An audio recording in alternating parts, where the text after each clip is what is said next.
Hello everyone. This is just a supplement video for assignment one, your case study paper. And this video is meant to again review the key areas in the assignment and also give you some things to think about as you um, start working on your case study. As you know, part one requires you to use the Howard University Case Assessment Guide and Mental Status Exam. You will then submit that as part one of your assignment. The page length for that assignment may vary based on the information that you have to present.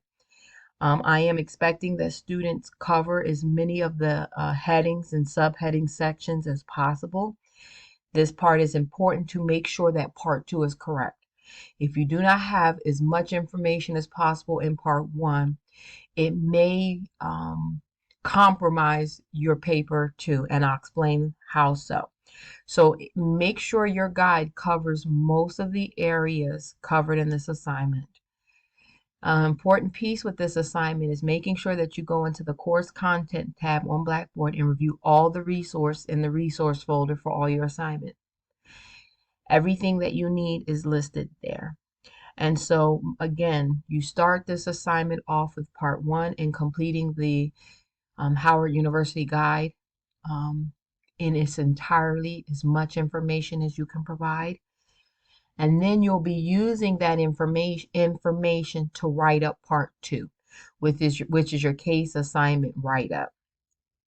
What you're going to do in part two is present the case information and intake information. So you will be extrapolating pieces from your case study guide, the important, relevant clinical information from your case study guide, and you're going to write up number one, which is the presentation of your information. So this section wants you to present the key information, the key clinical information from part one. This is supposed to be 2 to 3 pages. Please understand, I do not want all the information from your case study guide. I just want you to present the clinical findings, the important clinical findings that will lead up to and ultimately justify your diagnosis.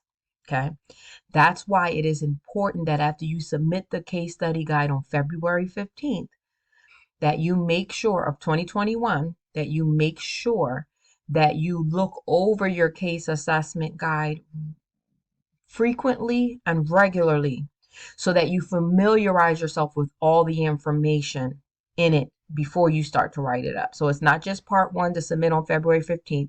You're submitting it on February 15th and completing it on February 15th so that you can continue to review the content. I want you to look through over each section of it before, repeatedly study it before you write up the case conceptualization. So when you go to write page 2 to 3, you should be very knowledgeable about your case study guide information so that you can comfortably write up the case information and intake. Now you're going to select the diagnosis using DSM-5 and justify your reason for selecting each diagnostic category, for selecting each diagnostic category. I keep saying criteria instead of category. I apologize for that. But here, when you're selecting a DSM-5, you are expected to write out the full criteria. I just do not want to see the title of the disorder. Write out the full title, write out the full criteria for it. That means I expect to see all the symptoms listed for it and the key information that's part of the diagnosis. This speaks heavily to frequency, intensity, and so forth. Okay? Sometimes in a disorder, it will let you know that in order to have a particular disorder, certain symptoms need to be met. But it also tells you under what circumstances in which you need to rule out a diagnosis. So for instance, make sure that when you read and write out that DSM-5 completely, criteria completely, that there is not information in your case study guide that conflicts with your diagnosis. So there are things, there are symptoms that you need to have for your diagnosis, but there's also disorders that you have to rule out for your diagnosis too. So you need to make sure that you don't present case information that negates your disorder. So again, write out your DSM-5 criteria fully. This is very important. Students will lose points if they do not write out the criteria.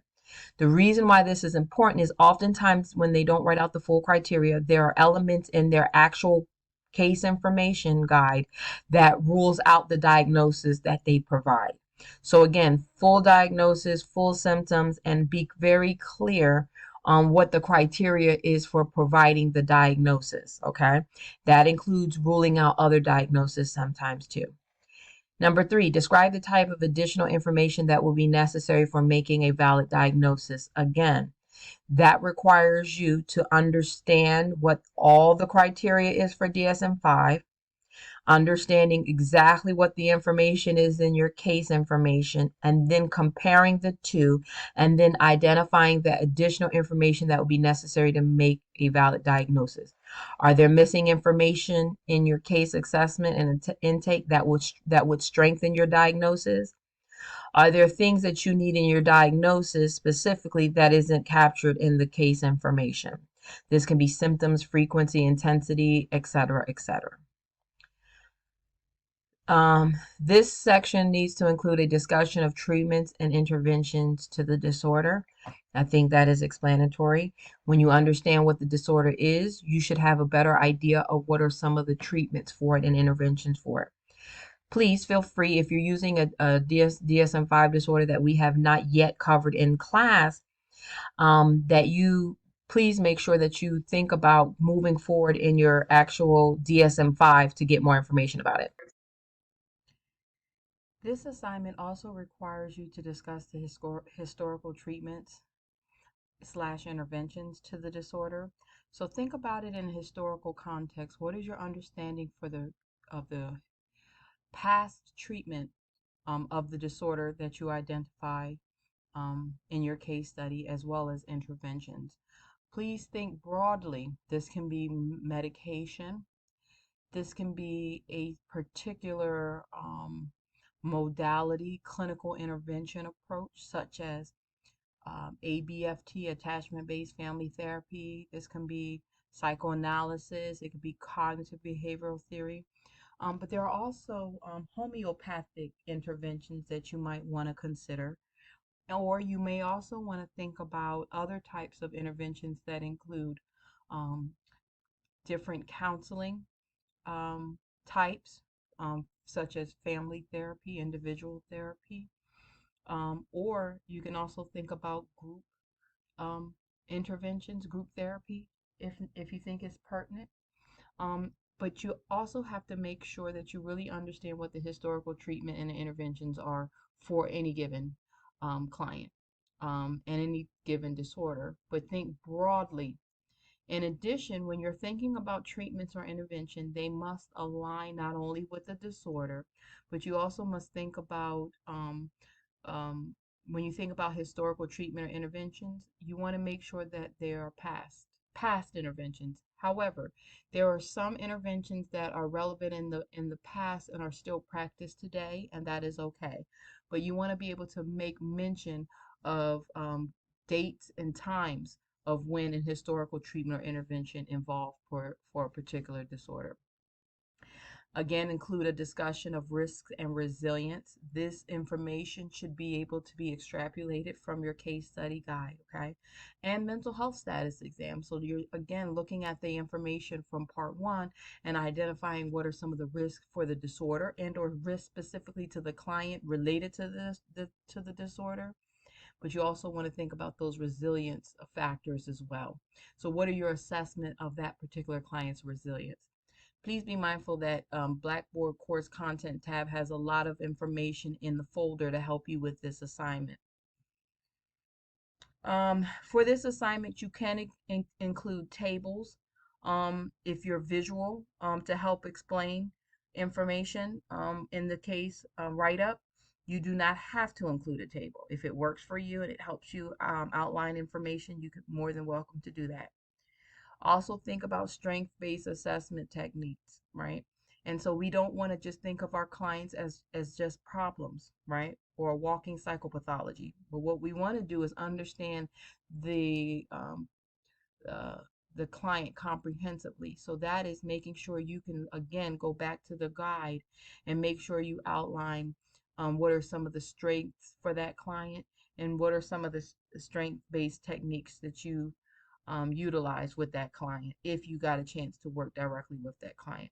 So strengths-based assessment, what are your assessments of the strengths and any particular techniques if you know of any to discuss in this section right here. But we also want to be positive. We want to always instill hope with clients. And so think about developing a future without the problem and how you would build motivation with a particular client. Students do this in many ways. You know, they talk about they can talk about this on a policy perspective and a practice perspective.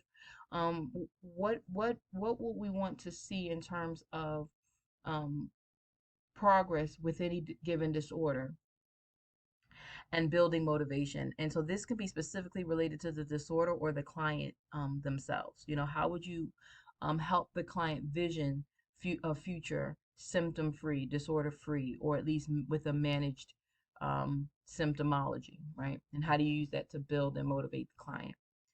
And then you also want to make sure you understand what the contemporary response is. We talked earlier about past interventions and techniques, interventions and treatment. Now we want to know what are some of the contemporary, the most recent responses.